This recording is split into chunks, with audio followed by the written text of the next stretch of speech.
अस्सलाम वालेकुम प्यारे बच्चों, आज का हमारा सबक उर्दू सफ़ा नंबर 33। पढ़िए, पेंसिल फेरिए, लिखिए, दायरा लगाएं। अब सब बच्चे मिल द शुरू की आवाज़ पढ़नी है आज हमने। अब सब बच्चे मिलकर मेरे साथ पढ़ें। द दरख्त, द दस्ताना, द दरवाज़ा। द दरख्त, सब बच्चे पढ़ें। द दस्ताना, द दरवाज़ा। द दरख्त, द दस्ताना, द दरवाज़ा। पेंसिल फेरिए और पढ़िए। द दरख्त, द दरवाज़ा, द दस्ताना। जिन तस्वीर की शुरू की आवाज़ द है, इन पर दायरा लगाएं। दरख्त,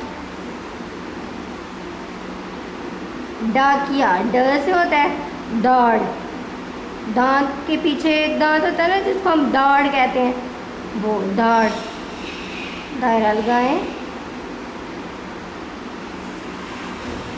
दुरुस्त जवाब पर दायरा लगाएं। कमरे में दाखिल होने के लिए क्या इस्तेमाल करते हैं? दरवाज़ा। शाबाश। इसके अलावा आपने जो काम करना है, आपकी वर्कबुक का पेज नंबर 29 शुरू की आवाज़ द यहाँ से लेके यहाँ तक करना है। शुक्रिया।